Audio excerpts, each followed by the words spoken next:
तो जो देखिए मटन बिक्री होची 50 टଙ୍କା 60 टଙ୍କା कि 100 टଙ୍କା माने दया गला भाया से दुकान सब काटी दौरान आपड़ जानवे से कौटी दाल में कुछ काला है कौन कहे भाई बर्तमान जो गोमांस मिशुची आपको नहीं कौन कहे ओडिशार स्पेशली आठगड़ तिगिरार जो घटना गुड़िक सब घटला आउ हिंदू गुड़िक सस्तार खाइबे बोलिकी सब खाईगले आपण मत कौन सेटा तो निश्चित सत कथा आप जोटा कहते किंतु जो मैंने 50 टଙ୍କା 60 टଙ୍କା रोज मटन नहीं नहीं 50 टଙ୍କା 60 टଙ୍କା माने किलो जदि रोचे 800 टଙ୍କା से काटी दौरान 50 टଙ୍କା से ही कथा पड़ी जो मटन किलो 800 टଙ୍କା आम गोटे जेनेल होटेल गला से 150 टଙ୍କା मिनिमम 200 टଙ୍କା तलू मटन ना ताने आमको 50 टଙ୍କା जो मैंने होटेल दौरान से केमी दौरान आगे क्वेश्चन करा कथा जे 60 टଙ୍କା 70 80 टଙ୍କା मटन खाइबा केमी आमको दौच मटन किलो 800 टଙ୍କା 100 ग्रामटा खाली मटन दाम है 80 टଙ୍କା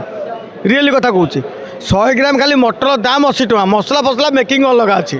जानले कि तेना आमको जब 80 टଙ୍କା 90 टଙ୍କା 70 टଙ୍କା मटन केमी खाइबा देवे कला पहाड़ अच्छा निश्चित मिसिकी रोच मिसिकी रोच शुणी धर्म भ्रष्ट कर किंतु जना पड़ूना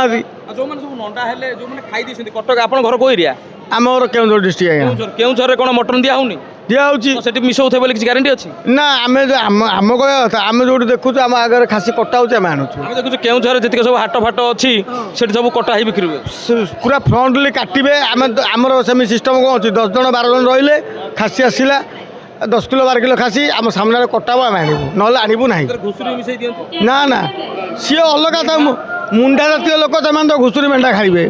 पक्का कोल मुंडा महांतर खाइबे किंतु आमर जो हिंदू रही अलग लोक से गोटे रहा कौन से स्पष्ट रे गोटे खासी बंधा होती 8 जन 10 जन रहा 800 कि 900 कि 1000 आप जहाँ ने जदि खासी 10 किलो हम जदि आम 8 जन 10 जन ना से खासी कटा हम ना कि मटन आसपार ना हाँ प्योर मटन खायापी यहाँ हूँ गोटे प्रणाली तेरे जो मैंने ये सब कर्म करुँच गो चर्बी आनी मिसौंट से धरतु पछपटुआ नाली कर दिंतु माने कौन अलता बोली दिंतु कथा को बुझीपारे ना मुझे कौन अधिकारी कहबी।